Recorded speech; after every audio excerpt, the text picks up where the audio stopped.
नमस्कार. रयत शिक्षण संस्थेच्या राजर्षी छत्रपती शाहू कॉलेज कोल्हापूर या महाविद्यालयातील प्लेसमेंट सेल व अर्थशास्त्र विभागाच्या वतीने आज या ठिकाणी आयोजित होत असलेल्या ऑनलाईन लेक्चरमध्ये वेबिनारमध्ये मी आपणा सर्वांचे मनपूर्वक स्वागत करतो. या महाविद्यालयाचे आदरणीय प्राचार्य डॉक्टर सुरेश साळुंके साहेब, अर्थशास्त्र विभागाच्या विभाग प्रमुख डॉक्टर पुंतांबेकर मॅडम, महाविद्यालयाचे उपप्राचार्य, सर्व फॅकल्टी मेंबर आणि या career in banking and financial sector या विशेष वेबिनारमध्ये सहभागी होत असलेले सर्व विद्यार्थी मित्र आणि placement officer. Career in banking and finance हा एक महत्त्वाचा विषय जो आज आपण या वेबिनारसाठी निवडलेला आहे. विद्यार्थ्यांच्या करिअरच्या दृष्टिकोनातून हा एक अत्यंत महत्त्वाचा विषय आहे आणि त्याची चर्चा आज आपण वर्ल्ड पॉप्युलेशन डेच्या निमित्ताने करत आहोत. ही एक अत्यंत महत्त्वाची बाब आहे. खरं तर जगातील सर्वच देशांच्या समोर की आज वाढती लोकसंख्या, वाढत्या लोकसंख्येचे विविध विपरीत परिणाम यासारख्या समस्या आज जगातील सर्व देशांना भेडसावत आहेत. विशेषत्वाने चीन, भारत यासारख्या मोठ्या देशांच्या बरोबरच थर्ड वर्ल्ड कंट्रीमधल्या काही देशांना देखील या समस्येने खूप मोठ्या प्रमाणात ग्रासलेलं आहे. यावरती कुठेतरी विचारमंथन व्हावं, त्यावरती चर्चा व्हावी व त्यामधून विविध प्रकारचे नवीन पर्याय की जे समाजहिताचे असतील, देशहिताचे असतील, यावरती विचारमंथन व्हावे, चर्चा व्हावी, यासाठी दरवर्षी आपण 11 जुलै हा दिवस आंतरराष्ट्रीय लोकसंख्या दिन म्हणून आपण साजरा करत असतो. तसे पाहिले तर वर्ल्ड पॉप्युलेशन डे हा 1989 पासून आपण जगभरामध्ये साजरा करत आहोत, की ज्यामध्ये प्रामुख्याने युनायटेड नेशन्स डेव्हलपमेंट प्रोग्रामने हा दिवस 11 जुलै हा दिवस जगभरामध्ये जागतिक लोकसंख्या दिन म्हणून साजरा करावा याविषयीची शिफारस केली आणि या शिफारशीच्या अनुषंगाने सन 1989 नंतरच्या काळात सर्वच देशामध्ये वेगवेगळे उपक्रम हाती घेऊन, वेगवेगळ्या प्रकारचे समाज प्रबोधनाचे कार्यक्रम हाती घेऊन आपण जागतिक लोकसंख्या दिन साजरा करत असतो. की हा लोकसंख्या दिन साजरा करण्यापाठीमागची महत्त्वाची जी भूमिका आहे ती म्हणजे जगातील वाढत जाणाऱ्या लोकसंख्येवरती विचारमंथन व्हावं, त्याचे फायदे तोटे, वाढत्या लोकसंख्येमधून निर्माण झालेल्या वेगवेगळ्या प्रकारच्या समस्या या सर्व बाबींच्यावरती सर्वंकष विचार व्हावा व भविष्यकालीन वाटचालीची दिशा त्या त्या देशामध्ये ठरवता यावी, या दृष्टिकोनातून जागतिक लोकसंख्या दिनाचे आयोजन हे आपण करत असतो. तसे पाहिले तर हा दिवस सेलिब्रेट करण्याचा दिवस नसून की या दिवशी विचारमंथन, चिंतन, मनन करण्यासाठी हा अत्यंत महत्त्वाचा दिवस आहे. याची सगळ्यात महत्त्वाची कारणं जर आपण पाहिली तर आपणास असे लक्षात येईल की जगाची लोकसंख्या ही अत्यंत जलद गतीने वाढत चाललेली आहे. आज जर आपण जगाच्या लोकसंख्येचा जर विचार केला तर ती अत्यंत जलद गतीने वाढत असल्यामुळे विविध प्रकारच्या समस्या जगातील वेगवेगळ्या देशांसमोर या निर्माण झालेल्या आहेत. आज जर आपण चायना आणि इंडिया यासारख्या दोन महत्त्वाच्या देशांची लोकसंख्या जर आपण पाहिली तर ती अत्यंत मोठ्या प्रमाणात वाढलेली आहे. किंबहुना आपण भारताचा जर विचार केला तर आपण भारतीय जगाच्या लोकसंख्येमध्ये 17% आहोत. चीनचा जगामध्ये सर्वात पहिला क्रमांक त्यामध्ये लागतो. त्यानंतर युनायटेड स्टेट्स असेल, इंडोनेशिया असेल, पाकिस्तान असेल, यासारख्या देशांचा नंबर त्यामध्ये लागतो. तथापि 2030 मधील जर आपण प्रेडिक्शन्स जर आपण पाहिले तर आपणास त्या ठिकाणी असं लक्षात येईल की सध्या जरी जगाच्या एकूण लोकसंख्येमध्ये भारत हा 2 नंबरला जरी असला तरी येत्या नजीकच्या 8-10 वर्षाच्या कालावधीमध्ये निश्चितपणे भारताची लोकसंख्या ही चीनला ओव्हरक्रॉस करून आपण जगात 1 नंबरचा लोकसंख्येचा देश होऊ अशी परिस्थिती आहे. तथापि उपलब्ध असणारी नैसर्गिक साधनसामुग्री, उपलब्ध असणारी साधने, सुविधा, इन्फ्रास्ट्रक्चर या सर्व गोष्टींचा जर आपण त्या ठिकाणी विचार केला तर आज आपणास असे पाहायला मिळेल की वाढती लोकसंख्या, उपलब्ध रिसोर्सेस, उपलब्ध पायाभूत सुविधा याच्यामध्ये खूप मोठ्या प्रमाणात मिसमॅच हा या देशांच्यामध्ये निर्माण होत चाललेला आहे आणि त्यामधून अनेक वेगवेगळ्या प्रकारच्या समस्या देखील आज सर्व मानवजातीसमोर उभ्या टाकलेल्या आपणास पाहतात. आज जर आपण जगातील सर्व देशांच्या मधील की ज्यामध्ये डेव्हलपिंग इकॉनॉमीज असतील, अंडर डेव्हलप्ड इकॉनॉमीज असतील किंवा जे डेव्हलप्ड इकॉनॉमी आहेत, या सर्वच देशांच्यामध्ये आज काही महत्त्वाचे प्रश्न त्या ठिकाणी निर्माण झालेले आहेत. त्यामधला सगळ्यात महत्त्वाचा जो प्रश्न डेव्हलपिंग आणि अंडर डेव्हलप्ड इकॉनॉमीमध्ये जो आपणास पाहाव्यास मिळतो तो म्हणजे अनएम्प्लॉयमेंटचा प्रश्न आहे. त्या प्रश्नामुळेच निर्माण झालेला गरिबीचा, पॉवर्टीचा प्रश्न असेल, त्या अनुषंगाने निर्माण झालेला लोअर लिव्हिंग स्टँडर्डचा असेल, राहणीमानाचा, आयुष्यमानाचा प्रश्न त्या ठिकाणी असेल आणि या सर्वातून मार्ग काढण्यासाठी मानव उपलब्ध नैसर्गिक साधन संपत्तीचा जास्तीत जास्त वापर करण्याचा, नॅचरल रिसोर्सेस एक्सप्लॉइट करण्याचा प्रयत्न जगभरामध्ये त्या देशातील लोक करत असताना आपणास पाहाव्यास मिळत आहे. या सर्वाचा एक विपरीत परिणाम वाढत जाणारी लोकसंख्या असेल, त्यामुळे निर्माण झालेला अनएम्प्लॉयमेंटचा, पॉवर्टीचा प्रश्न असेल आणि जगण्यासाठी असणारी मनुष्याची धडपड असेल, विकासासाठीची धडपड असेल, तथाकथित विकासासाठीची धडपड असेल की याच्यामधून आपण खूप मोठ्या प्रमाणात राष्ट्रीय साधन संपत्तीचा वारेमाप वापर आपण करत आहोत की ज्यामध्ये रिन्युएबल एनर्जीचा समावेश आहे, नॉन रिन्युएबल एनर्जीचा समावेश आहे. या सर्व प्रकारच्या एनर्जी सोर्सेसचा व इतर नॅचरल रिसोर्सेसचा खूप मोठ्या प्रमाणात आपण हा त्या ठिकाणी एक्सप्लॉयटेशन करत आहोत आणि त्याचे विपरीत परिणाम आज जगासमोर येत आहेत. एक अर्थतज्ञ होऊन गेला थॉमस माल्थसनी या वाढत्या लोकसंख्येबद्दल विविध प्रकारे त्याचं विवेचन केलेलं आहे. त्यांच्या संपूर्ण सिद्धांतिक विवेचनाचं जर आपण आउटपुट जर पाहिला तर त्यामध्ये आपणास असे लक्षात येईल की माल्थसनी सर्व जगाला एक संकेत देऊन ठेवलेला होता की ज्यामध्ये त्याने असं विवेचन केलेलं होतं की वाढती लोकसंख्या ही देशाच्या आणि जगाच्या दृष्टिकोनातून खूप धोक्याची घंटा आहे. जर आपण स्वतःहून या देशातील आपल्या परिसरातील समाजातील लोकसंख्या स्वतःहून जर नियंत्रित केली नाही तर त्या ठिकाणी निसर्ग या लोकसंख्येचं नियंत्रण स्वतःकडे घेईल आणि हे नियंत्रण अत्यंत घातक असेल, लोकांना अडचणी निर्माण करणार असेल आणि ते भयानक नियंत्रण असेल. आणि हे जर नियंत्रण निसर्गाने घ्यावं असं वाटत नसेल, निसर्गाकडे हे नियंत्रण जावं असं वाटत नसेल तर यासाठी आत्ताच आपण उपाययोजना करण्याची गरज आहे. आपण स्वतःहून लोकसंख्या नियंत्रणात ठेवली तर निश्चितपणे दारिद्र्याचा प्रश्न असेल, भूकबळीचा प्रश्न असेल, महामारीचा प्रश्न असेल, निसर्गातल्या वेगवेगळ्या प्रकारच्या इतर आपत्ती असतील, महापूर असतील, भूकंप असतील, यासारख्या आपत्ती निर्माण होणार नाहीत. परंतु या विचारसरणीकडे, या संकेताकडे आपण गेल्या 2 शतकामध्ये जर आपण पाहिलं तर त्याकडे पूर्णपणे दुर्लक्ष केले. त्याचा विपरीत परिणाम आज आपण जगासमोर पाहत आहोत. कोरोनासारखी महामारी असेल, भूकंप असतील, ज्वालामुखी उद्रेक असेल, वेगवेगळ्या प्रदेशामध्ये होणारे महापूर असतील, या सर्व वेगवेगळ्या प्रकारच्या नैसर्गिक आपत्तीमुळे की आज मानवासमोर खूप मोठी संकटे उभी आहेत. एकीकडे वाढत जाणारी लोकसंख्या, दुसरीकडे वाढत जाणारं दारिद्र्य आणि तिसरीकडे घटत चाललेली नैसर्गिक साधन संपत्ती, याच्यातून विविध प्रकारचे प्रश्न निर्माण होत आहेत.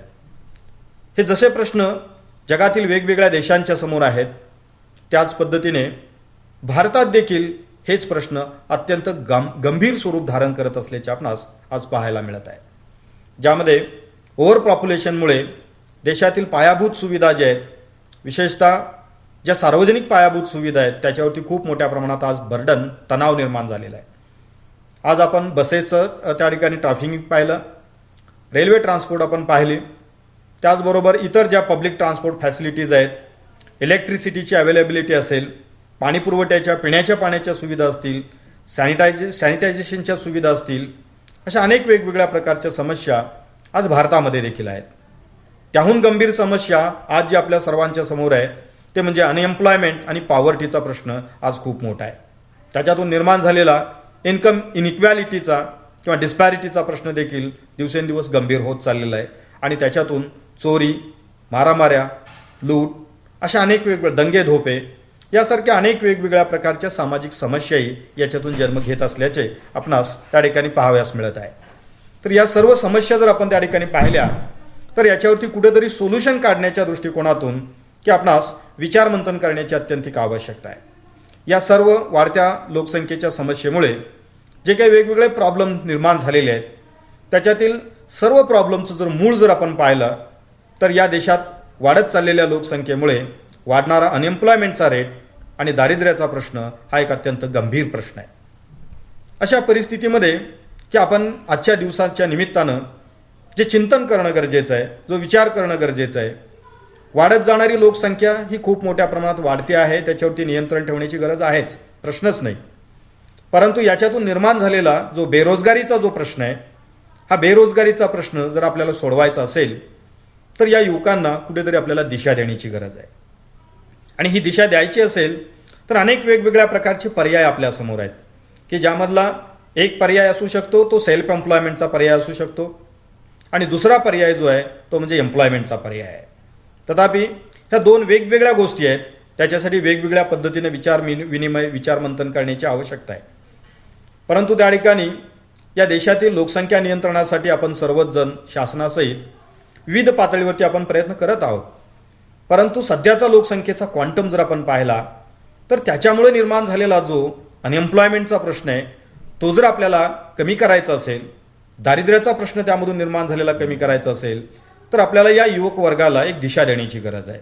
आणि मला वाटतं की आजच्या या जागतिक लोकसंख्या दिनाच्या निमित्तानं आपण जर अशा प्रकारचं मार्गदर्शन या युवकांच्या समोर ठेवलं तर निश्चितपणे त्यांच्यासमोरची एक जी महत्त्वाची समस्या आहे ती समस्या कमी होऊ शकते आणि त्यावरती एक उत्तम मार्ग निघेल की ज्याचा उपयोग भविष्यामध्ये आर्थिक व सामाजिक प्रश्नांची सोडवणूक करण्यासाठी निश्चितपणे होऊ शकेल अशी मला खात्री वाटते. आज युवकांच्या समोर अनेक वेगवेगळ्या प्रकारचे नोकरीचे ऑप्शन्स आहेत. त्या सर्व ऑप्शन्सवरती आज मी बोलणार नाही आहे. तथापि स्पर्धा परीक्षेच्या माध्यमातून या युवकांना करिअर करण्याच्या दृष्टीने जो एक महत्त्वाचा ऑप्शन किंवा पर्याय जो उपलब्ध आहे की त्याच्यामधील एका विशिष्ट सेक्टरवरती आज आपण विचारमंथन करणार आहोत. स्पर्धा परीक्षा आणि त्यामधून मिळणाऱ्या नोकऱ्या किंवा वेगवेगळ्या प्रकारच्या सेवेमधला प्रवेश असेल, यामधले जर काही महत्त्वाचे पर्याय जर आज आपण पाहिले तर त्यामधला एक जो पर्याय आहे तो म्हणजे MPSC. महाराष्ट्र सरकारच्या वतीने वेगवेगळ्या प्रकारच्या पदभरतीसाठी MPSCच्या माध्यमातून या परीक्षा घेतल्या जातात. त्याचबरोबर केंद्र सरकारमधल्या भरतीकरिता UPSCचं ऑप्शन त्या ठिकाणी आपल्याला उपलब्ध आहे. युनियन पब्लिक सर्व्हिस कमिशन आपण त्याला म्हणतो. त्याही माध्यमातून वेगवेगळ्या प्रकारच्या भरती परीक्षा घेतल्या जात असतात. Indian institute of banking personnel selection, ज्याला आपण IBPS असं म्हणतो, Indian institute of banking and personnel selection, ही एक या देशातील बँकिंग सेक्टरमध्ये नोकर भरती करणारी महत्त्वाची संस्था आहे. स्टाफ सिलेक्शन कमिशन आहे. केंद्र सरकारच्या वेगवेगळ्या ऑफिसेसमध्ये वेगवेगळ्या कॅडरमधील वेगवेगळ्या प्रकारच्या पोस्टची अपॉइंटमेंट करणं, त्या संबंधित भरती परीक्षा आयोजित करणं हे कार्य स्टाफ सिलेक्शन कमिशनद्वारे केलं जातं. रेल्वे रिक्रुटमेंट बोर्डाद्वारे रेल्वेमधील भरती परीक्षा ह्या घेतल्या जात असतात. विविध प्रकारच्या पदांची भरती त्यामध्ये केली जात असते. या सर्व ऑप्शन्स या युवकांच्या समोर आहेत. परंतु काही वेळेला हे युवक कन्फ्यूज होतात. मी नेमकी MPSCची तयारी केली पाहिजे, UPSCची तयारी केली पाहिजे, स्टाफ सिलेक्शनची तयारी केली पाहिजे की रेल्वे परीक्षेची तयारी केली पाहिजे, याबाबत अनेक कन्फ्युजन असतात. परंतु या सर्व सेक्टरवरती आज आपण बोलणार नाही आहे. त्याच्यामधला एक जो त्या ठिकाणी अत्यंत महत्त्वाचं सेक्टर आहे ते म्हणजे IBPS आणि बँकिंग रिक्रुटमेंट किंवा फायनान्शियल सेक्टरमधल्या रिक्रुटमेंटची एक्झाम कंडक्ट करणारी जी अथॉरिटी आहे ती म्हणजे IBPS. तर या IBPSबद्दल आज आपण त्या ठिकाणी चर्चा करणार आहोत. IBPS ही या देशातील बँकिंग सेक्टरमधल्या व वित्तीय क्षेत्रातील नोकर भरती करणारी एक महत्त्वाची संस्था आहे की ज्या संस्थेच्या माध्यमातून या देशामध्ये असणाऱ्या विविध प्रकारच्या बँका व वित्तीय संस्था, यामध्ये असणारे ऑफिसर्स असतील, क्लेरिकल असतील, असिस्टंट्स असतील, मॅनेजर असतील व त्याचबरोबर केडर 2 पासून वरच्या पोस्टमध्ये असणाऱ्या वेगवेगळ्या प्रकारच्या नोकर भरती किंवा प्रमोशनच्या परीक्षा असतील, या सर्व परीक्षा कंडक्ट करणे व त्यांना रेकमेंड करण्याचं काम ही संस्था करत असते. तथापि IBPS जरी या वेगवेगळ्या भरती परीक्षा घेत असली तरी नेमके या भरती परीक्षा कोणत्या संस्थांच्यासाठी असतात, कोणत्या वित्तीय संस्थांच्यासाठी घेतल्या जातात, कोणत्या बँकांच्यासाठी घेतल्या जातात, हे मित्रांनो आपल्याला माहीत असणं आवश्यक आहे. या देशातील बँकिंग अँड फायनान्शियल सेक्टर असं जेव्हा आपण म्हणतो तेव्हा त्यामध्ये अनेक वेगवेगळ्या बँकांचा समावेश होतो. त्यामध्ये प्रामुख्याने नॅशनलाइज्ड बँक्स की ज्यांना आपण राष्ट्रीयकृत बँका म्हणतो, त्याचबरोबर प्रायव्हेट बँक्स आहेत की ज्यामध्ये ओल्ड जनरेशन प्रायव्हेट बँक्स आहेत, new generation private sector banks आहेत की ज्या 1991 नंतरच्या काळात आलेल्या new generation private sector bank आणि त्याच्या पूर्वीपासून भारतामध्ये खाजगी क्षेत्रामध्ये असणाऱ्या वेगवेगळ्या खाजगी बँका की ज्यांना आपण old generation private sector bank असं म्हणतो. जगातून वेगवेगळ्या देशातून भारतामध्ये बँकिंग व्यवसाय करण्यासाठी आलेल्या विविध विदेशी बँका आहेत, त्याही या देशामध्ये खूप मोठ्या प्रमाणात नोकर भरती करत असतात. कारण या बँका जरी परदेशातून इथे व्यवसाय करण्यासाठी आलेल्या असल्या तरी इथे त्यांना व्यवसाय करण्यासाठी भारतातील मनुष्यबळाची आवश्यकता असते, त्याही खूप मोठ्या प्रमाणात रिक्रुटमेंटची प्रोसेस राबवत असतात. त्याचबरोबर या देशातील जे रुरल क्रेडिट नेटवर्क आहे की ज्यांनी स्ट्रेंथन केलेलं आहे, खूप मोठ्या प्रमाणात नेटवर्क या बँकांचं आहे, अशा बँका म्हणजे कोऑपरेटिव्ह बँक्स. कोऑपरेटिव्ह बँकांच्यामध्ये विशेषत्वाने जिथे मोठ्या प्रमाणात रोजगाराच्या संधी आहेत त्यामध्ये जर आपण पाहिलं तर वेगवेगळ्या डिस्ट्रिक्ट सेंट्रल कोऑपरेटिव्ह बँक्स आहेत ज्यांना आपण DCC बँक्स म्हणतो, त्या जिल्ह्यामध्ये काम करणाऱ्या. अर्बन कोऑपरेटिव्ह बँक्स आहेत की ज्यामध्ये मल्टीस्टेट अर्बन कोऑपरेटिव्ह बँक्स असतील किंवा single state urban cooperative banks असतील. त्याचबरोबर वेगवेगळ्या पतसंस्था आहेत की ज्या वेगवेगळ्या ग्रामीण भागामध्ये विविध प्रकारच्या बँकिंग सर्व्हिसेस प्रोव्हाइड करण्याचं काम त्या ठिकाणी करतात. याही क्षेत्रामध्ये वित्तीय क्षेत्रामध्ये बँकिंग सेक्टरमध्ये रोजगाराच्या संधी उपलब्ध करून मोठ्या प्रमाणात दिल्या जात आहेत, त्याचाही आपण यामध्ये विचार करणं गरजेचं आहे.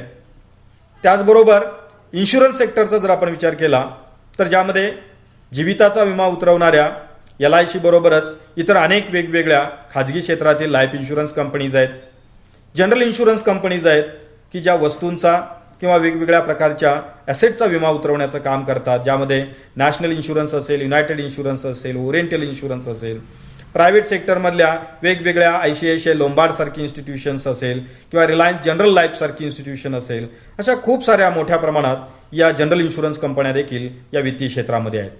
आणि या सर्व संस्था खूप मोठ्या प्रमाणात नोकर भरती करत असतात, परंतु त्यापर्यंत आपण पोहोचण्याची आवश्यकता असते. या देशामध्ये अनेक वेगवेगळ्या ऑल इंडिया फायनान्शियल इन्स्टिट्यूट्स आहेत ज्यामध्ये रिझर्व्ह बँक ऑफ इंडियाचा समावेश होतो. National bank for agriculture and rural डेव्हलपमेंटचा विचार आपल्याला त्यामध्ये करावा लागेल की ज्याला आपण नाबार्ड असे म्हणतो. नॅशनल हाऊसिंग बँक आहे, त्याचबरोबर IRDA आहे ज्याला आपण insurance regulatory and development authority आपण म्हणतो. या देशातील विमा क्षेत्रावरती नियंत्रण ठेवण्याचं काम करणारी ही देखील एक महत्त्वाची संस्था आहे. त्याचबरोबर इंडस्ट्रियल फायनान्ससाठी काम करणारी industrial development bank of India असेल, स्मॉल स्केल इंडस्ट्रीसाठी काम करणारी small industries development bank of India असेल.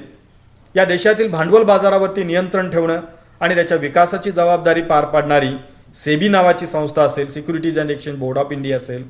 या सर्व संस्था खूप मोठ्या प्रमाणात रोजगाराच्या संधी उपलब्ध करून देतात.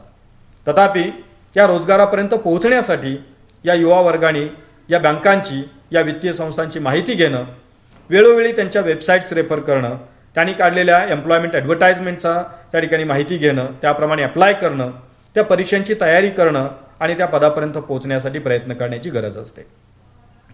या वेगवेगळ्या वित्तीय संस्थांच्या बरोबरच 2015 पासून या देशामध्ये नव्याने सुरू झालेल्या काही महत्त्वाच्या बँका आहेत की ज्या आज खूप मोठ्या प्रमाणात रोजगाराची संधी या युवा वर्गाला देत आहेत, की ज्यामध्ये पेमेंट बँक्स असतील, स्मॉल फायनान्स बँक असतील. भारतामध्ये आज 8 पेमेंट बँक सुरू झालेले आहेत, 10 वेगवेगळ्या स्मॉल फायनान्स बँका सुरू झालेल्या आहेत आणि त्या या ग्रामीण भागाबरोबरच शहरी भागामध्ये 100, 200, 500 एवढ्या शाखा घेऊन या मार्केटमध्ये आज उतरलेल्या आहेत. जेव्हा बँकिंग संस्था एवढ्या मोठ्या प्रमाणात शाखा ओपन करत असतात की तेव्हा तेवढ्याच मोठ्या प्रमाणात त्यांना मनुष्यबळाची गरज असते. विशेषत्वाने जेव्हा या बँकिंग संस्था ग्रामीण भागामध्ये शाखा सुरू करतात तेव्हा त्यांना ग्रामीण भागाची जाण असणारा, ग्रामीण भागातील शेती व्यवसाय, ग्रामीण भागातील वेगवेगळे छोटे छोटे उद्योग व्यवसाय, व्यापार याविषयीची जाण असणारा एम्प्लॉई या बँकांना हवा असतो आणि त्याचबरोबर त्याला बँकिंगचं नॉलेज देखील असणं आवश्यक आहे. अशा प्रकारचे जे युवक आहेत की ते जरूर त्या ठिकाणी या स्मॉल फायनान्स बँका असतील, पेमेंट बँक्स असतील की यांच्याकडे थेट एम्प्लॉई म्हणून असेल किंवा त्या ठिकाणी बँक करस्पॉन्डंटच्या माध्यमातून असेल की या सेक्टरमध्ये रोजगाराच्या संधी त्यांना उपलब्ध होऊ शकतात. आणि त्याच्यासाठी खूप मोठ्या प्रमाणात प्रयत्न करण्याची गरज नसते. केवळ त्यांनी या बँका आणि वित्तीय संस्थांच्या वेबसाईट रेफर केल्या, त्यांच्या एम्प्लॉयमेंट नोटिफिकेशन जर त्या ठिकाणी वाचल्या तर निश्चितपणे की त्या नोटिफिकेशनच्या माध्यमातून त्यांना हवी असणारी माहिती उपलब्ध होते. काही बँका या त्या ठिकाणी ऑन दी रोल की त्या ठिकाणी अशा प्रकारची अपॉइंटमेंट करत असतात. वर्षभरात त्यांची रिक्रुटमेंटची प्रोसेस त्या ठिकाणी सुरू असते.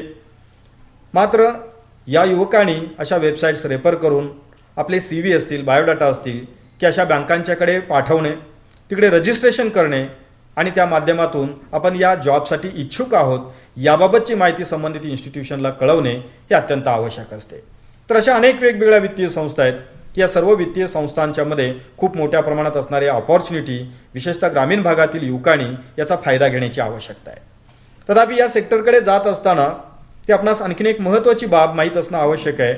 ते म्हणजे या सेक्टरमध्ये जरी मोठ्या प्रमाणात नोकरभरती होत असली तर ही नोकरभरती कोणत्या प्रकारची असते, कोणत्या पोस्ट या बँका आणि वित्तीय संस्थांच्यामध्ये असतात, त्यासाठीची आवश्यक असणारी पात्रता काय असते, त्याची रिक्रुटमेंटची प्रोसिजर काय असते, याही सर्व बाबींची माहिती करून घेणं अत्यंत आवश्यक आहे. त्याशिवाय या सेक्टरमध्ये आपणास एंट्री करणे सहज शक्य होणार नाही. या बँकिंग रिक्रुटमेंट आणि वित्तीय सेक्टरमधल्या वेगवेगळ्या नेमणुकीबद्दल जर आपण पाहिलं तर त्याचं विभाजन आपल्याला 3 कॅटेगरीमध्ये करता येऊ शकतं. एक म्हणजे जनरल ऑफिसरचा केडर, दुसरा केडर त्याच्यामध्ये येतो तो म्हणजे क्लेरिकल आणि असिस्टंट लेवलची भरती, आणि तिसरा सेगमेंट त्याच्यामधला जो आहे तो म्हणजे स्पेशालिस्ट ऑफिसरची भरती. ऑफिसर केडरमध्ये जर आपण पाहिलं तर ज्याचा खूप मोठ्या प्रमाणात चर्चा असते ते म्हणजे bank probationary officer, bank management trainee, officer scale 1 की जे रिजनल रुरल बँकांच्यामध्ये ऑफिसरची नियुक्ती असते त्याला आपण ऑफिसर स्केल 1 RRB असं आपण म्हणतो. लाईफ इन्शुरन्स कंपनीज असतील, जनरल इन्शुरन्स कंपनीज असतील की याच्यामध्ये असिस्टंट ॲडमिनिस्ट्रेटिव्ह ऑफिसर की ज्याला आपण AO असं आपण म्हणतो. ज्या वेगवेगळ्या प्रकारच्या लाईफ इन्शुरन्स कंपन्या आहेत त्या असिस्टंट डेव्हलपमेंट ऑफिसरची रिक्रुटमेंट करत असतात. नाबार्डसारखी संस्था असेल, RBI सारखी संस्था असेल, SEBI सारखी संस्था असेल की यांच्याकडे देखील ऑफिसर ग्रेड B असेल, SEBI ऑफिसर असेल, नाबार्ड असिस्टंट असेल, नाबार्ड ऑफिसर असेल, यासारख्या ऑफिसर केडरच्या पोस्ट देखील खूप मोठ्या प्रमाणात दरवर्षी ॲडव्हर्टाईज होत असतात की ज्याची माहिती आपण घेण्याची आवश्यकता आहे. दुसऱ्या केडरमध्ये जर आपण पाहिलं की ज्यामध्ये क्लेरिकल किंवा असिस्टंट लेवल आपण त्याला म्हणू शकतो की ज्यामध्ये दरवर्षी IBPSच्या माध्यमातून IBPS क्लर्क या टायटलखाली ॲडव्हर्टाइजमेंट येत असतात. आणि सर्वसाधारणपणे या पोस्टचा क्वांटम जर आपण पाहिला तर दरवर्षी 15,000 20,000 एवढी IBPS क्लर्कची रिक्रुटमेंटची ॲडव्हर्टाइजमेंट येत असते. परंतु दुर्दैवाची बाब अशी आहे की ग्रामीण आणि अर्धनागरी भागातील विद्यार्थी किंवा युवक की या पोस्टसाठी अप्लाय करत नाहीत, त्याची तयारी करत नाहीत आणि त्यामुळे की या पोस्ट मिळवणं त्यांना सहज शक्य होत नाही. मात्र शहरी भागातील विद्यार्थ्यांच्यापर्यंत या सर्व ॲडव्हर्टाईजची माहिती सहजासहजी पोचते, किंबहुना ते मिळवतात आणि त्या पोस्टमध्ये ते काम करायला तयार होतात, तिथपर्यंत पोहोचू शकतात. मात्र ग्रामीण युवकांच्यामध्ये ही थोडीशी अडचण आपल्याला त्या ठिकाणी दिसते की त्यामध्ये आपण त्या ठिकाणी विशेष लक्ष घालण्याची आवश्यकता आहे. त्याचबरोबर स्टेट बँक ऑफ इंडियाच्या माध्यमातून दरवर्षी junior associate journalist, junior agriculture associate या 2 प्रकारच्या रिक्रुटमेंट दरवर्षी असतात. साधारणपणे ही देखील भरती 5 ते 7,000च्या दरम्यान त्या ठिकाणी असते. तर एवढ्या मोठ्या प्रमाणात भरती स्टेट बँक ऑफ इंडिया देखील घेत असते की जे क्लेरिकल किंवा असिस्टंट लेवलची भरती असते. त्याचबरोबर वेगवेगळ्या रिजनल रुरल बँक्स ज्या त्याला आपण प्रादेशिक ग्रामीण बँका म्हणतो, यांच्यामध्ये देखील ऑफिस असिस्टंटची भरती दरवर्षी होत असते. साधारणपणे याही पोस्टची संख्या जर आपण पाहिली तर 5,000 ते 8,000च्या दरम्यान असते. LIC व जनरल इन्शुरन्स कंपन्या असतील यांच्याकडे असिस्टंटची भरती असते. रिझर्व्ह बँक ऑफ इंडिया दरवर्षी RBI असिस्टंट या पदाची भरती करत असते. तिथेही साधारणपणे 700 ते 800च्या दरम्यान ही भरती सर्वसाधारणपणे प्रतिवर्षी होत असल्याचे आपणास पाहाव्यास मिळेल. SEBIमध्ये क्लेरिकल भरती त्यामध्ये दरवर्षी होत असते. नाबार्डमध्ये अशी भरती होत असते. RBIमध्ये अटेंडंट भरती परीक्षेची देखील गेल्या वर्षीपासून परीक्षा सुरू झालेली आहे की ज्यांना त्या ठिकाणी ऑफिस असिस्टंटच्या अटेंडंटच्या पदावरती काम करावायचं आहे की त्यांना ही परीक्षा देऊन रिझर्व्ह बँक ऑफ इंडियाच्या कार्यालयामध्ये, स्थानिक कार्यालय असतील, रिजनल ऑफिसेस असतील की याच्यामध्ये ही नोकरी मिळवता येणं शक्य आहे. त्याचबरोबर ज्या विद्यार्थ्यांनी विशेष पदवी संपादित केलेली आहे की ज्यामध्ये LLB, LLM असेल, त्याचबरोबर MBBS असेल, IT मधलं पोस्ट ग्रॅज्युएशन असेल, MSc ॲग्रिकल्चर असेल, MBA असेल, CA असेल, CS असेल, अशाही कॅन्डिडेटसाठी या बँकिंग अँड वित्तीय क्षेत्रामध्ये खूप मोठ्या प्रमाणात आज संधी आहेत की ज्या केडरमध्ये प्रामुख्याने स्पेशालिस्ट ऑफिसर या केडरमध्ये ही भरती दरवर्षी होत असते. ज्यामध्ये IT ऑफिसरची भरती केली जात असते, लॉ ऑफिसरची भरती केली जात असते, LIC सारख्या संस्थेमध्ये मेडिकल ऑफिसरची भरती केली जात असते, वेगवेगळ्या राष्ट्रीय पातळीवरती काम करणाऱ्या या राष्ट्रीयकृत बँका व नॅशनल लेवलच्या ऑल इंडिया फायनान्शियल इन्स्टिट्यूशन्समध्ये हिंदी भाषा अधिकारी किंवा ज्याला आपण राजभाषा अधिकारी म्हणतो या पदाची भरती होत असते. ॲग्रिकल्चर ऑफिसरची भरती होत असते. रुरल डेव्हलपमेंट ऑफिसरची भरती असते. ह्युमन रिसोर्स डिपार्टमेंटला काम करणारा HR ऑफिसर असेल, बँकांच्यासाठी काम करणारा चार्टर्ड अकाउंटंट असेल, बँकांच्याकडील प्रोजेक्ट फायनान्समध्ये काम करणारा कंपनी सेक्रेटरी असेल, फायनान्स ऑफिसर असेल, अशा अनेक वेगवेगळ्या प्रकारच्या मार्केटिंग एक्झिक्युटिव्ज असतील. या वेगवेगळ्या पदावरती ही खूप मोठी संधी आज उपलब्ध आहे. परंतु मित्रो, मला सांगण्यामध्ये यामध्ये थोडासा दुःख वाटतं, शोकांतिका आहे ही एक, की आज जरी या सर्व देशामधल्या वेगवेगळ्या बँका आणि वित्तीय संस्थांची मुख्य कार्यालये ही महाराष्ट्रामध्ये असली, किंबहुना त्यांच्या जास्तीत जास्त शाखा महाराष्ट्रामध्ये जरी असल्या तरी महाराष्ट्रीयन युवक या पदावरती असल्याचं प्रमाण जर आपण पाहिलं तर त्यात अत्यंत नगण्य आहे. याचं सगळ्यात महत्त्वाचं कारण म्हणजे आपण या भरती परीक्षा समजून घेत नाही, त्याची ॲडव्हर्टाईजची माहिती आपण घेत नाही आणि त्याचा प्रॉपर अभ्यास करून आपण तिथपर्यंत पोहोचू शकत नाही. आणि त्यामुळे की त्या ठिकाणी आज ही एक अशा प्रकारची वैचित्र्यपूर्ण परिस्थिती आज आपल्याला महाराष्ट्राच्या बाबतीमध्ये की त्या ठिकाणी निदर्शनास येते. तर यावरती उपाय करता येणे शक्य आहे की आपण या सर्व संस्थांच्या वेबसाईट वेळोवेळी रेफर कराव्यात.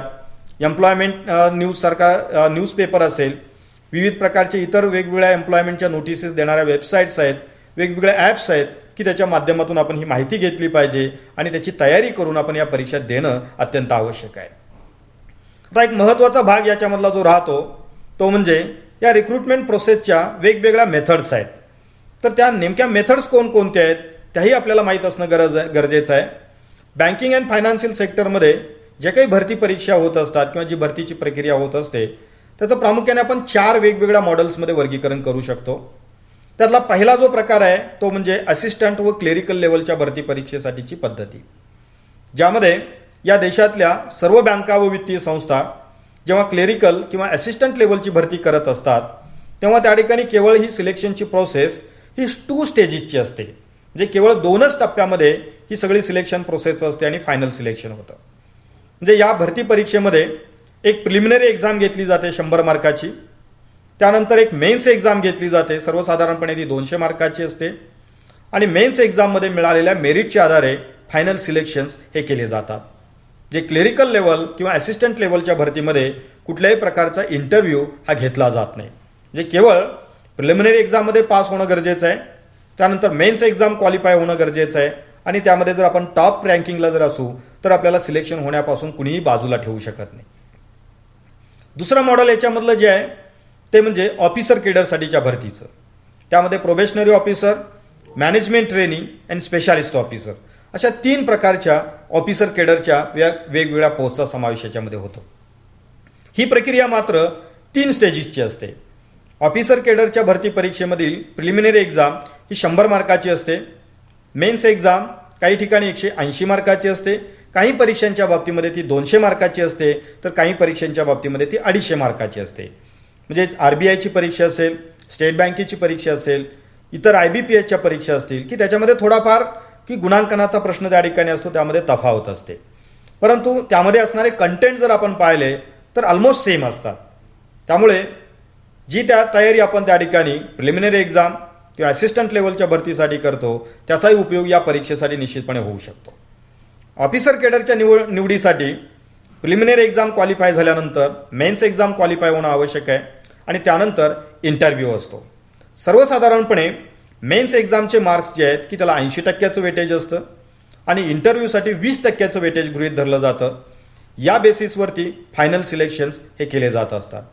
यामध्ये केवळ स्टेट बँक ऑफ इंडियाच्या भरती परीक्षेमध्ये थोडासा बदल असतो की ज्यामध्ये स्टेट बँक ऑफ इंडिया केवळ इंटरव्ह्यू घेत नाही तर त्यामध्ये 20 मार्काचं ग्रुप डिस्कशन आणि 30 मार्काचा इंटरव्ह्यू असं एक वेगळं कॉम्बिनेशन हे स्टेट बँक ऑफ इंडियाच्या भरतीबाबत असतं.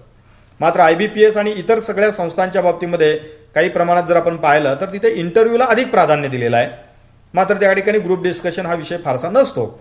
मात्र स्टेट बँकेमध्ये मात्र ग्रुप डिस्कशन हा कंपल्सरी विषय ऑफिसर केडरच्या भरतीसाठी असतो. त्याची आपण तयारी करण्याची गरज असते.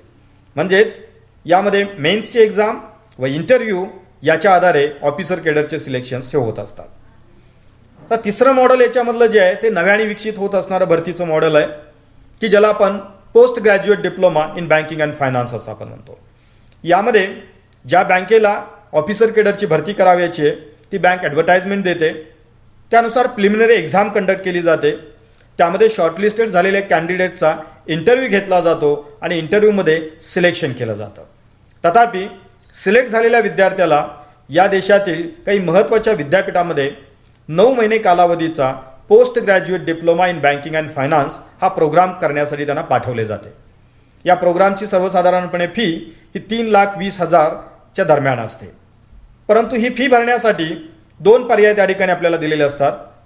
कॅन्डिडेट स्वतः ही फी भरू शकतो कॅशमध्ये, किंबहुना ज्या बँकेने त्यांना सिलेक्ट केलेलं आहे ती बँक तेवढ्या रकमेचं एज्युकेशन लोन त्या संबंधित एम्प्लॉईला देत असते, की ज्याच्यामधून post graduate diploma in banking and finance complete झाल्यानंतर इमिडिएटली नेक्स्ट डेला आपण त्या संबंधित बँकेमध्ये एम्प्लॉय म्हणून जॉईन होत असतो. एम्प्लॉय म्हणून जॉईन झाल्यानंतर जेव्हा आपला पगार सुरू होईल तेव्हा त्या पगारामधून या एज्युकेशन लोनचे हप्ते हे रिकवर केले जात असतात. म्हणजेच की ज्यांना त्या ठिकाणी डायरेक्ट कॅश भरून कोर्स कंप्लीट करणं शक्य आहे ते स्वतः पैसे भरू शकतात, आणि जे सिलेक्ट झालेत मात्र भरण्यासाठी ज्यांच्याकडे पैसे नाही आहेत त्याला बँक एज्युकेशन लोन त्या ठिकाणी देईल आणि त्याच्यातून हे पेमेंट्स आपल्याला करता येणं शक्य आहे. इथे एक गोष्ट या विद्यार्थ्यांच्यामध्ये संभ्रम निर्माण करते. काही वेळेला त्यांना असा प्रश्न असतो की जर आपण एवढी फी भरून हा PGDBFचा कोर्स कंप्लीट केला आणि जर आपल्याला अपॉइंटमेंट नाही मिळाली तर हा भ्रम आहे. खरं तर त्या ठिकाणी जी बँक तुम्हाला सिलेक्ट करते त्या बँकेने तुम्हाला एम्प्लॉय म्हणून सिलेक्ट केल्यानंतरच PGDBFला पाठवलं जातं. त्यामुळे नंतर की त्या ठिकाणी अपॉइंटमेंट न मिळण्याचा प्रश्नच या ठिकाणी उद्भवत नाही. तुम्ही जर सिलेक्ट झालेलाच नसाल तर तुम्हाला त्या बँकेच्या वतीनं PGDBF करताच येत नाही. त्यामुळं हा जो काही गैरसमज विद्यार्थ्यांच्या मनामध्ये आहे तोही कुठेतरी त्या ठिकाणी काढून टाकण्याची आवश्यकता आहे. दुसरी एक ब्युटी या पद्धतीमध्ये जे आपल्याला पाहायला मिळते, जर एखाद्या कॅन्डिडेटला PGDBFच्या माध्यमातून सिलेक्शन झालं आणि त्यांनी त्या बँकेबरोबर 5 वर्षे काम केलं तर त्या एम्प्लॉईनी एज्युकेशन लोनचे जे काही हप्ते संबंधित बँकेला भरलेले आहेत ते सर्व हप्त्याची रक्कम 5 वर्षानंतर की त्या ठिकाणी लॉयल्टी बोनस म्हणून त्या कॅन्डिडेटला परत दिला जातो.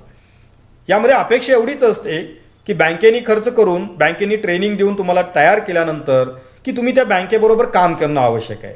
जर तुम्ही 5 वर्षे त्या बँकेबरोबर काम केलं तर निश्चितपणे तुम्ही भरलेले कर्जाची जी काही एज्युकेशन लोनची रक्कम आहे ती पूर्णपणे ही तुम्हाला रिटर्न देण्याची व्यवस्था देखील या बँकांनी केलेली असते, जे हा एक अत्यंत उत्तम उपाय आहे, पर्याय आहे. परंतु याच्यावरती विद्यार्थी मित्रो आपण विचार करणं गरजेचं आहे. याचा विचार करून आपण त्या पद्धतीनं त्यासाठी फॉर्म देखील भरणं गरजेचं आहे आणि अभ्यास केला पाहिजे.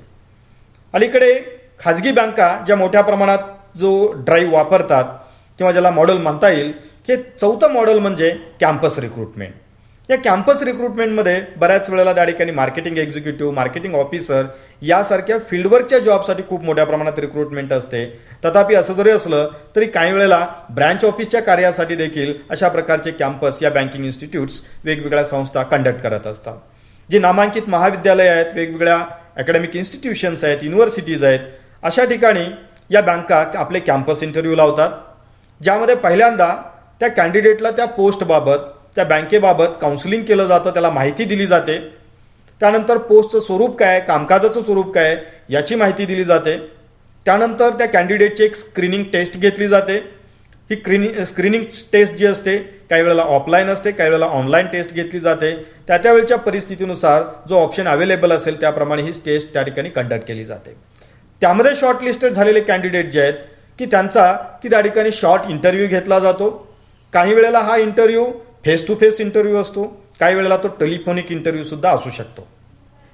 या इंटरव्ह्यूमध्ये जे सक्सेस होतील की त्यांना त्या ठिकाणी अपॉइंटमेंट दिली जाते आणि तो बँकेमध्ये त्या संबंधित पदावरती त्या ठिकाणी ऑफिसर असेल, क्लेरिकल असेल, एक्झिक्युटिव्ह असेल की या पदावरती तो काम करू शकतो. तर मित्रो, या बँकिंग अँड वित्तीय क्षेत्रामध्ये, फायनान्शियल सेक्टरमध्ये रिक्रुटमेंट करण्याचे हे 4 वेगवेगळे पर्याय आहेत. तर या पर्यायाविषयीची माहिती ही आपणास असणे अत्यंत आवश्यक आहे. तर आणखीन एक महत्त्वाचा प्रश्न उरतो, तो म्हणजे बँकिंग सेक्टरबद्दल एक असा गैरसमज विद्यार्थ्यांच्या मनामध्ये, पालकांच्या मनामध्ये निर्माण झालेला आहे. तो असा आहे की या बँकिंग सेक्टरमध्ये यायचं असेल तर कॉमर्समध्ये, इकॉनॉमिक्समध्ये किंवा MBA फायनान्स यासारखेच विषय त्या ठिकाणी असणं आवश्यक आहे, असाही गैरसमज कुठेतरी ग्रामीण भागातल्या युवकांच्या मनामध्ये दिसतो. परंतु मी आज स्वच्छपणे आपल्याला या ठिकाणी सांगेन की बँकिंग अँड वित्तीय क्षेत्रामध्ये जर त्या ठिकाणी नोकरी करावयाची असेल, रोजगाराची संधी मिळवायची असेल तर त्यासाठी कॉमर्स, मॅनेजमेंट, इकॉनॉमिक्स यासारखी डिग्री असलीच पाहिजे, हे बंधन कुठेही त्या ठिकाणी नसते. तथापि की त्या पद्धतीची माहिती आपल्याला असली तरी त्या ठिकाणी पुरेशी असते. तथापि आपण जर पाहिलं, प्रोबेशनरी ऑफिसर असेल, मॅनेजमेंट ट्रेनी असेल, असिस्टंट असेल, क्लेरिकलची भरती असेल, या कुठल्याही भरती परीक्षेसाठी कोणत्याही शाखेचा विद्यार्थी की जो पदवीधर आहे तो अप्लाय करू शकतो. केवळ आणि केवळ स्पेशालिस्ट ऑफिसरची जी भरती असते त्याला मात्र त्या ठिकाणी त्या क्षेत्रामधली पदवी असणे आवश्यक असते. परंतु याच्याही बाबतीमध्ये मी आपल्याला सांगेन की वर्षभरामध्ये जर त्या ठिकाणी 10,000 नोकर भरतीची जी ॲडव्हर्टाइजमेंट निघाली तर त्यामध्ये जास्तीत जास्त 1,000 हे स्पेशालिस्ट ऑफिसरची रिक्रुटमेंट असते. म्हणजे बाकीची 90% रिक्रुटमेंट या जनरल केडरच्या विद्यार्थ्यांच्यासाठी, सर्वांच्यासाठी ओपन टू ऑल असतात. इव्हन दो इंजिनिअरिंगचे विद्यार्थी असतील, MBAचे विद्यार्थी असतील, MBBSचे असतील, BA BComचे विद्यार्थी असतील, सायन्सचे विद्यार्थी असतील, ॲग्रिकल्चरचे विद्यार्थी असतील, कोणताही ग्रॅज्युएट विद्यार्थी या परीक्षेसाठी अप्लाय करू शकतो. त्यामध्ये एजचा फक्त क्रायटेरिया असतो. जर क्लेरिकल असिस्टंट लेवलच्या जर परीक्षा असतील तर त्यामध्ये minimum 20 years and maximum 28 years limit आहे. तथापि SC ST OBC NT यासाठी जे रिलॅक्सेशन शासनाने दिलेले आहेत ते लागू असतात. त्याप्रमाणे एज रिलॅक्सेशनचा फायदा मिळू शकतो. ऑफिसर केडरसाठी जर आपण पाहिलं तर मिनिमम एज लिमिट आहे 21 इयर्स आणि मॅक्सिमम आहे 30 इयर्स. प्लस त्याच्यामध्ये SC ST OBCचे जे काही एक्सटेन्शन रिलॅक्सेशन नॉर्म आहे तो तिथेही ॲप्लिकेबल असतो. म्हणजे जर एखादा SC ST मधला कॅन्डिडेट असेल तर त्याला 35 वर्षापर्यंत इकडे अप्लाय करता येईल. आणि जर तो फिजिकल हँडिकॅप कॅन्डिडेट असेल तर त्याला 10 वर्षाचं एज रिलॅक्सेशन त्यामध्ये मिळू शकतं, जे 40 वर्षापर्यंत तो या स्पर्धा परीक्षा देऊ शकतो. आणखीन एक गैरसमज असा आहे, बँकिंग आणि वित्तीय क्षेत्रामध्ये जर नोकरी मिळवायची असेल तर अकाउंटन्सीचं नॉलेज असलंच पाहिजे, मॅन्डेटरी आहे. टायपिंग आलंच पाहिजे, टायपिंगचं सर्टिफिकेट आपल्याकडे असलं पाहिजे. अशी कुठल्याही प्रकारची अट कुठली बँक किंवा वित्तीय संस्था घालत नाही. परंतु हा एक गैरसमज का निर्माण झाला आहे माहीत नाही, परंतु अशा प्रकारचं मानसिकता ही विद्यार्थ्यांच्या मनामध्ये आम्हाला बऱ्याच वेळेला निदर्शनास आलेली आहे. तथापि आपल्याला जर अकाउंटिंग येत असेल, अकाउंटिंगचं एखादा पॅकेज आपण शिकलेला असाल तर त्याचा फायदा तुम्हाला प्रायोरिटी मिळण्यासाठी होऊ शकतो. आपल्याला जर चांगल्या पद्धतीनं टायपिंग येत असेल तर आपण इंटरव्ह्यूमध्ये ते सांगू शकता, त्याचा आपल्याला फायदा मिळू शकतो. त्याचबरोबर या सेक्टरमध्ये एंट्री लेवलच्या पोस्टसाठी कुठल्याही प्रकारची अनुभवाची अट नसते. म्हणजे अनुभव असलाच पाहिजे अशी अट त्यामध्ये कुठल्याही ॲडव्हर्टाइजमेंटमध्ये तुम्हाला पाहायला मिळणार नाही. परंतु जर आपण कुठे जरी त्या ठिकाणी फायनान्सशी संबंधित काम केलेलं असेल, आपल्याकडे तसं एक्सपिरियन्स सर्टिफिकेट असेल तर जरूर त्याचा अधिक फायदा आपल्याला निश्चितपणे होऊ शकतो. परंतु ही मॅन्डेटरी अट या पद्धतीची नसते. तर मित्रहो, की या सेक्टरमध्ये येत असताना की या सर्व बाबी ज्या आहेत, एलिजिबिलिटी नॉर्म जे आहेत, ज्या रिक्वायरमेंट्स आहेत की त्या गोष्टींची माहिती आपल्याला असणं आवश्यक आहे. आता आपण बोलूया की या एक्झाम सिस्टमबद्दल, की या सर्व भरती परीक्षा नेमक्या कशा असतात.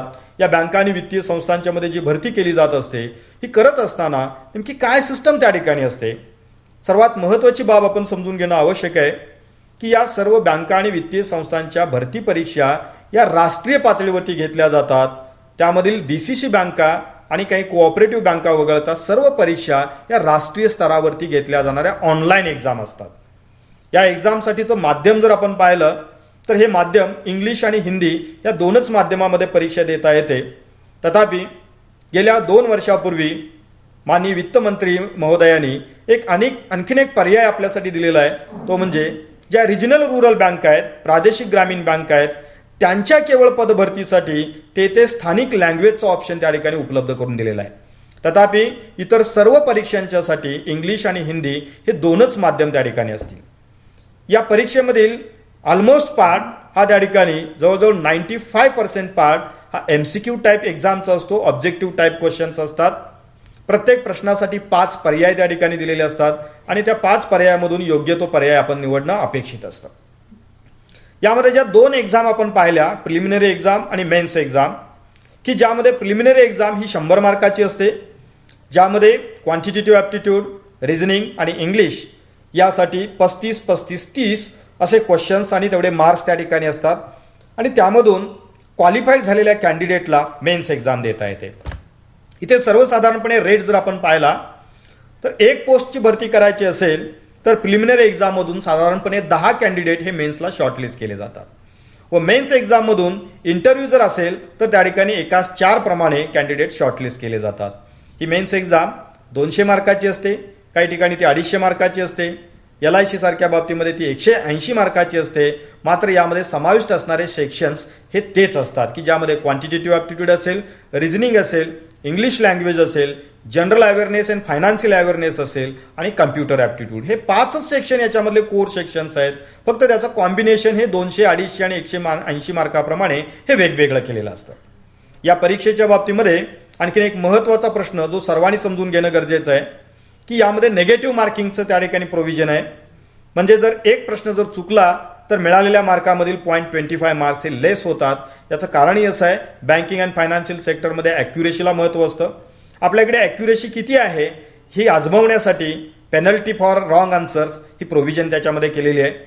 मी आत्ताच आपणास सांगितलं की इंटरव्ह्यू IBPSचा इंटरव्ह्यू 100 मार्काचा असतो, स्टेट बँकेचा इंटरव्ह्यू हा 50 मार्काचा असतो आणि त्याला 20% वेटेज असतं.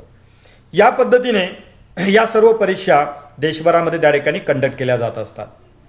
आता आपण पाहूया की या परीक्षेसाठी असणारा जो अभ्यासक्रम आहे, सिलेबस जो आहे की तो त्या ठिकाणी काय नेमका असतो, त्याच्यामध्ये कोणकोणते कंटेंट आहेत.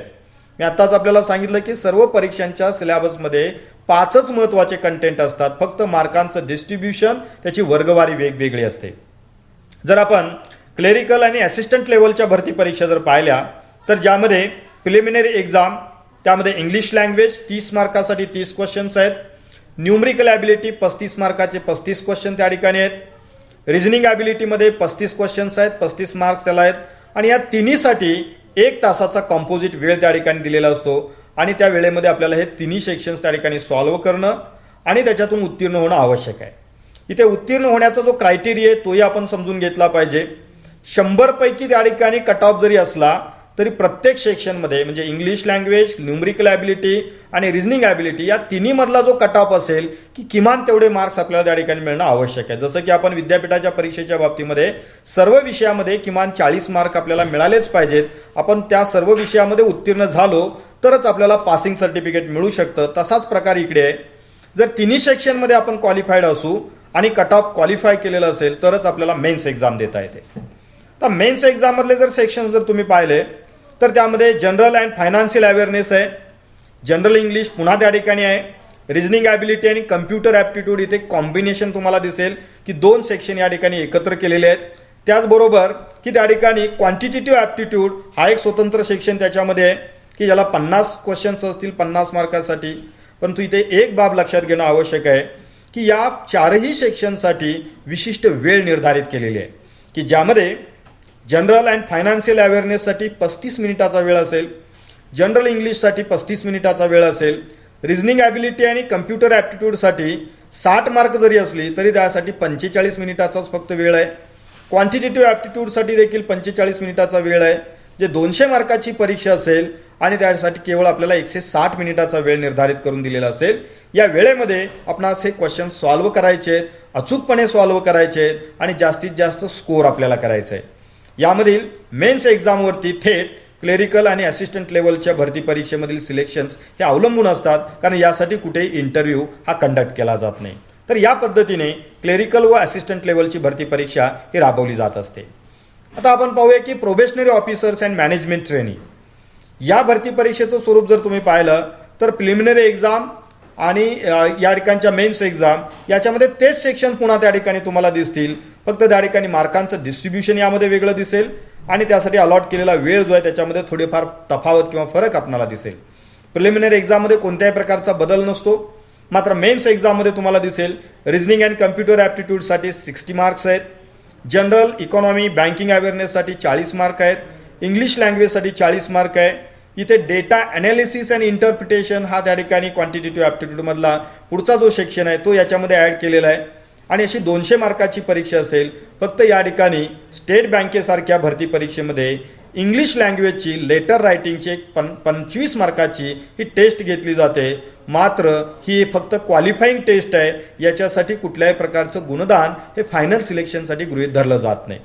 जे कॅन्डिडेट मेन्स एक्झाम क्वालिफाय होतील अशा कॅन्डिडेटचा इंटरव्ह्यू घेतला जातो. इंटरव्ह्यूचे मार्क्स आणि मेन्स एक्झामचे मार्क्स 80-20 या पॅटर्ननुसार हा त्या ठिकाणी सिलेक्शनचा क्रायटेरिया लावला जातो आणि फायनल सिलेक्शन्स हे केले जात असतात. तर अशा पद्धतीने प्रोबेशनरी ऑफिसरची भरती परीक्षा असते. त्याचबरोबर रिझर्व्ह बँक ऑफ इंडियामधील भरती परीक्षेच्या बाबतीत जर आपण पाहिलं तर या ठिकाणची प्रिलिमिनरी एक्झाम ही त्याच पद्धतीची तुम्हाला दिसेल. इंग्लिश लँग्वेज आहे, न्यूमरिकल ॲबिलिटी आहे, रिझनिंग ॲबिलिटी आहे, तेच 3 सेक्शन पुन्हा या ठिकाणी तुम्हाला दिसतील. मेन्स एक्झामला जरी आपण पाहिलं तर तेच 5 सेक्शन आहेत, मात्र इथे प्रत्येक सेक्शन हा सेपरेट केलेला आहे. SBIच्या परीक्षेमध्ये आपण तो कंबाईन पाहिला, इथे मात्र तो त्या ठिकाणी सेपरेट दिसेल. प्रत्येकी त्या ठिकाणी 40 मार्क्स दिलेले आहेत आणि एक ॲडिशनल त्या ठिकाणी लँग्वेज प्रोफिशियन्सी टेस्ट घेतली जाते. म्हणजेच रिझर्व्ह बँकेच्या ज्या प्रादेशिक कार्यालयामध्ये ही नेमणूक होणार आहे ते प्रादेशिक कार्यालय ज्या राज्यामध्ये तिथली स्थानिक भाषा त्या कॅन्डिडेटला येते किंवा नाही त्याच्याबाबतची क्षमता तपासणीसाठी लँग्वेज प्रोफिशियन्सी टेस्ट ही त्या ठिकाणी घेतली जात असते. आणि ही त्या ठिकाणी एक नॉमिनल टेस्ट असते की केवळ भाषा बोलता येते का, वाचता येते का, लिहिता येते का याबाबतचं अवलोकन त्यामध्ये केलं जात असतं आणि त्याच्या आधारे फायनल सिलेक्शन्स आपण हे करत असतो. आता या सर्व सेक्शनमधील जर आपण सेक्शन वाईज कंटेंट वाईज जर सिलेबस जर आपण पाहिला तर नेमका काय असतो, यामध्ये रिझनिंग ॲबिलिटीमध्ये जर आपण पाहिलं तर त्यामध्ये कंटेंट आहे seating arrangement, inequalities, test of direction sense, coding decoding, puzzle test, input output, problem on age calculation, blood relation, alphabets, decision making, ranking and directions, cubes, dice, syllogism, data sufficiency, हे काही महत्त्वाचे contents आहेत की जे रिझनिंगमध्ये आपल्याला त्या ठिकाणी त्याची तयारी करणं गरजेचं आहे. बऱ्याचशा वेगवेगळ्या बुद्धिमापन चाचणीशी संबंधित असणाऱ्या परीक्षांच्या मध्ये याची थोडीफार तयारी आपली झालेली असते. तथापि या परीक्षेच्या अनुषंगाने थोडीशी ॲडिशनल तयारी जर आपण या रिझनिंगच्या सेक्शनची केली तर त्याचा खूप मोठा फायदा सिलेक्शनसाठी होऊ शकतो. त्याचबरोबर क्वांटिटेटिव्ह ॲप्टिट्यूडमध्ये जर आपण पाहिलं तर क्वांटिटेटिव्ह ॲप्टिट्यूडमध्ये data analysis, data interpretation, probability, permutation combination, quadratic equations, number series, approximation, profit and loss, time and work, ratio, average, LCM, SCF, partnership, simple and compound interest rate calculation, questions on graphs यासारख्या बाबी त्याच्यामध्ये समाविष्ट असतात की याची तयारी आपली कुठल्या ना कुठल्या स्पर्धा परीक्षेच्या अनुषंगाने थोड्याफार प्रमाणात आपण केलेली असते. तथापि या परीक्षेसाठी थोडीशी याची लेवल जी असते ती हायर लेवल असते, त्याची आपण प्रॅक्टिस करण्याची आवश्यकता आहे. त्याचबरोबर इंग्लिश लँग्वेजचा सेक्शन जर आपण पाहिला तर यामध्ये फार काही नवीन गोष्टी नसतात. आत्तापर्यंतच्या विद्यापीठाच्या अभ्यासक्रमामध्ये जे काही घटक आपण शिकलेलो आहोत की त्याचा खूप सारा उपयोग या ठिकाणी होऊ शकतो. स्पॉटिंग द एरर असेल, रिडिंग कॉम्प्रिहेन्शन असेल, जंबल सेंटेन्स असतील, सेंटेन्स रिअरेंजमेंट असेल, क्लोज टेस्ट असेल, फिलिंग द ब्लँक्स असतील, सेंटेन्स इम्प्रूव्हमेंट सारखा पार्ट असेल की जो इंग्लिश लँग्वेजमध्ये बेसिकली ग्रामरच्या बेसिसवरती अवलंबून असणारा हा बराचसा पार्ट याच्यामध्ये असतो. कम्प्युटर अवेअरनेसचा सेक्शन जर आपण पाहिला तर त्यामध्ये Windows, Microsoft Office, Excel, PPT, LAN, वॅन, hardware, software, database, virus, antivirus, hacking, skimming, cloning, ID password, mobile apps, 2G, 3G, 4G, CBS system, Android system यासारख्या ज्या डेली वापरामधल्या असणाऱ्या सिस्टम्स आहेत याच्यावरती त्या ठिकाणी काही क्वेश्चन्स त्यामध्ये विचारले जातात की ज्यामधला बराचसा भाग MSCIT असेल किंवा यासारख्या कोर्सेसमध्ये आपण पूर्ण केलेला असतो. ITच्या विद्यार्थ्यांना तर याचा काही फारसा प्रश्न येत नाही, परंतु BA BComच्या विद्यार्थ्यांना देखील की ज्यांनी MSCIT केलेला आहे किंवा यासारखे काही कम्प्युटरचे कोर्सेस केलेले आहेत की त्या कोर्सेसमध्ये हा संपूर्ण भाग त्यांचा कुठे ना कुठेतरी कव्हर झालेला असतो. फक्त या परीक्षेच्या अनुषंगाने जी तयारी करणं गरजेचं आहे त्या पद्धतीनं क्वेश्चन आन्सरचं प्रॅक्टिस करणं हे आवश्यक राहील. त्याचबरोबर जनरल अँड फायनान्शियल अवेअरनेस याच्या बाबतीत जर आपण पाहिलं तर जे candidate commerce, economics, banking, finance, MBA यासारख्या कोर्सेस आहेत त्यांना तर हा भाग फारसा काही वेगळा नसतोच. परंतु जरी या शाखेचे विद्यार्थी नसले तरी देखील फार काही अवघड भाग याच्यामध्ये तुम्हाला दिसणार नाही. यामध्ये बँकिंग अँड फायनान्शियल टर्म्स विचारल्या जातात, country, capital and their currencies विचारल्या जातात, बँकेचे हेड ऑफिसेस कुठे आहेत, COA कोण आहेत, मॅनेजिंग डायरेक्टर कोण आहेत, रिझर्व्ह बँकेचं काम असेल, मॉनिटरी पॉलिसी असेल, बँकिंग टेक्नॉलॉजी असेल, बँकांच्या वेगवेगळ्या टॅगलाईन्स असतील, स्लोगन्स असतील, वेगवेगळे स्पोर्टचे इव्हेंट्स असतील, इंडियन इकॉनॉमीमधल्या काही महत्त्वाच्या बाबी असतील, गव्हर्नमेंटच्या स्कीम्स असतील, बजेटमध्ये केलेल्या वेगवेगळ्या प्रोव्हिजन्स असतील, टॅक्सेशनच्या प्रोव्हिजन्स असतील.